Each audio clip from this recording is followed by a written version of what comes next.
नमस्कार दोस्तों। तो आज इस वीडियो में हम हील पेन यानी कि एडी के दर्द के बारे में बात करेंगे, जिसे कई लोग हड्डी बढ़ना या फिर कल्केनियस स्पर या हील स्पर भी बोलते हैं। तो आज इस वीडियो में हम हील पेन के बारे में जानेंगे, उसके कारण क्या क्या है, क्यों ये होता है और उसके लक्षण क्या क्या होते हैं, और लास्ट में हम इसकी होम्योपैथिक ट्रीटमेंट जानेंगे, होम्योपैथिक इलाज जानेंगे। तो दोस्तों वीडियो पर लास्ट तक बने रहना, और आप चैनल पर नए हैं तो चैनल को सब्सक्राइब कर देना।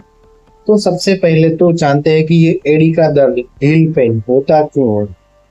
तो आप लोगों ने सुना ही होगा कि जो एड़ी का दर्द है उसे हम कल्केनियस स्पर या फिर हील स्पर बोलते हैं, या फिर हम ऐसा भी बोलते हैं कि वहां पर हड्डी है वो बढ़ चुकी है, हड्डी बढ़ना भी बोलते हैं। एड़ी की हड्डी है तो एक्चुअल में वहां पर क्या होता है, जो हमारा पैर होता है, जो हमारा हील होता है, हील बोन, जिसे हम कल्केनियस बोन भी कहते हैं, जो पैर का पीछे वाला पार्ट जो जमीन के ऊपर टच होता है, वहां पर एक बोन होता है, इसे हम कहते हैं कल्केनियस।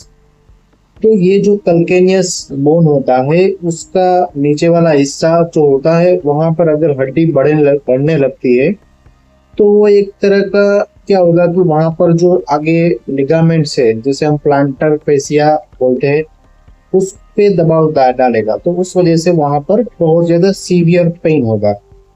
या तो फिर अगर पीछे की तरफ की हड्डी बढ़ी हुई है तो पीछे अकेले टेंडन होता है, तो उस टेंडन पे दबाव डालेगा तो वहां पर सूजन, इन्फ्लामेशन होगी, तो उस वजह से भी पीछे दर्द हो सकता है। और अगर आगे नीचे की तरफ अगर हड्डी बढ़ी हुई है तो प्लांटर फेसिया वाले एरिया में कहीं पर भी दर्द हो सकता है, जिसे हम प्लांटर फेसाइटिस भी बोलते हैं। तो जनरली ये क्यों होता है, इसके कारण क्या क्या है। तो जनरली ये जो हड्डी बढ़ती है, जो लोग मोटे लोग हैं, ओबेज लोग हैं, उनको ये होने का ज्यादा रिस्क है। जो लंबे समय तक खड़े रहते हैं उन लोगों को भी ये हो सकता है। जो लोग एथलेट्स है, जो लोग बहुत ज्यादा दौड़ते हैं, उन लोगों को भी ये ज्यादा होने की संभावना है। इसके अलावा अगर आपके जूते या चप्पल सही नहीं है तो उस वजह से भी हील पेन हो सकता है, उस पर प्रेशर ज्यादा पड़ सकता है, जो कल्केनियस बोन है, और उसकी वजह से वहां पर स्पर डेवलप हो जाता है। जो स्पर होता है वो चाकू जैसा नुकीला होता है, तो उस वजह से वो नीचे हमारा जो लिगामेंट है उसको टच करेगा, और वहां पर सूजन होगी, पेन होगा, इन्फ्लामेशन होगा, और हमें बहुत ज्यादा दर्द होगा। अब बात करते हैं लक्षण के बारे में। तो हील पेन में जो दर्द होता है वो जनरली कैसा होता है कि जब सुबह आप उठते हो तब पहला जो कदम होता है, वो जब आप पहला कदम नीचे जमीन पर रखते हो तो एकदम शार्प शूटिंग पेन होता है, जो कि बहुत ज्यादा अनबियरेबल होता है। वो आप सहन नहीं कर सकोगे, उतना ज्यादा पेनफुल होता है मूवमेंट। उसके बाद जो पेशेंट है वो धीरे धीरे चलने लगता है, तो फिर जो दर्द है वो धीरे धीरे कम होने लगता है। तो जो दर्द है, जैसे कि हमने बताया, तो पूरे पैर में भी हो सकता है। कुछ लोगों को एड़ी में लोकल पार्ट में दर्द होता है, कुछ लोगों को क्या होता है कि पूरे पैर में भी दर्द हो सकता है। अगर प्लांटर फेसिया है उसमें इन्फ्लामेशन हो गया है, प्लांटर फेसाइटिस हो गया है तो। पर कुछ लोगों में जो पेन है वो पीछे की तरफ भी हो सकता है, अगर पीछे की हड्डी बढ़ी हुई है और अकेलिस टेंडन है वो दब रहा है, या फिर उसमें पेन या सूजन है, तो वहां पर भी दर्द हो सकता है। तो बात करते हैं कैसे पता लगाए कि हमें जो हड्डी बढ़ी हुई है या फिर नहीं। तो इसका सिंपल सा एक टेस्ट होता है, हील का एक्सरे आप करवा लो। एक्सरे से पता चल जाता है कि वहां पर हड्डी बढ़ी हुई है या फिर नहीं है। और एक बात, कुछ लोगों में क्या होता है, यूरिक एसिड की टेंडेंसी वाले जो मरीज है, जिनको जो गाउट है, उन लोगों को भी कभी कभी हील पेन होता है, क्योंकि जो यूरिक एसिड के क्रिस्टल्स होते हैं वो हमारे जो एडी का एरिया है वहां पर डिपोजिट होने लगते हैं, और उस वजह से वहां पर दर्द होने लगता है। तो अब हम बात करते हैं एडी का दर्द या फिर हील स्पर के लिए होम्योपैथिक मेडिसिन कौन से रहते हैं, क्या इलाज इसमें दिया जा सकता है। तो होम्योपैथी में काफी मेडिसिन है जो कि हील पेन के ऊपर या फिर हील स्पर में काफी बहुत ज्यादा इफेक्टिव है। लेकिन इस वीडियो में हम कुछ बेसिक मेडिसिन के बारे में बात करेंगे जो कि हील स्पर में काफी इफेक्टिव है। अगर आपको हील स्पर है या फिर हील पेन है, एडी का दर्द है, तो आप इसको ले सकते हो।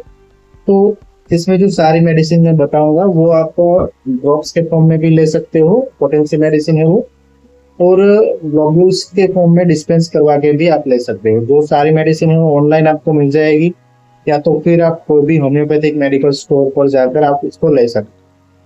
तो हील पेन के लिए जो सबसे पहली मेडिसिन है वो है अर्निका 200 पोटेंसी में आपको लेनी है, 2 बूंद सुबह शाम, खाना खाने से पहले डायरेक्ट जीभ के ऊपर आपको टपका लेना।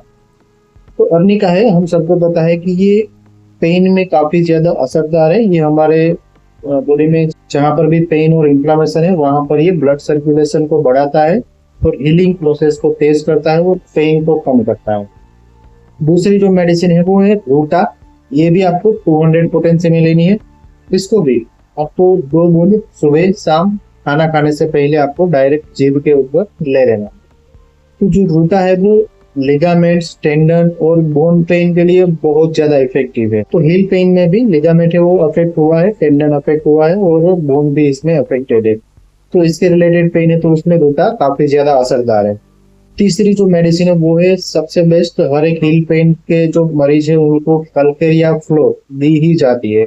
कलकेरिया फ्लोर को 6 पोटेंसी में आपको लेना चाहिए। 4 गोली दिन में 3 बार आपको लेनी है खाना खाने के बाद। और जो ये मेडिसिन है आप डायरेक्ट चूसो तो भी चलेगा, या तो फिर आपको टेस्ट अच्छा नहीं लगता तो आप थोड़ा सा पानी ले लो, आधा कप जितना, उसमें 4 गोली डाल दो और उसको हिला के अच्छे से घोल लो, वो डिसोल्व हो जाएगी और उसके बाद वो पानी पी लो।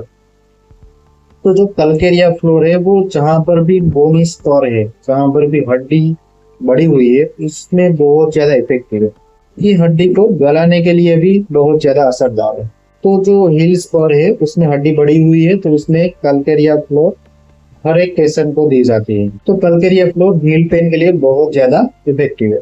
लास्ट में जो मेडिसिन आती है वो एक पेटेंट होम्योपैथिक मेडिसिन है, SBL कंपनी की 80 टेबलेट, एंटी ट्रोमेटिक टेबलेट। ये भी हील पेन में बहुत ज्यादा इफेक्टिव है। आप कोई भी जहाँ पर ट्रोमा हुआ है वहां पर ये टेबलेट ले सकते हो एज ए पेन किलर के तौर पर।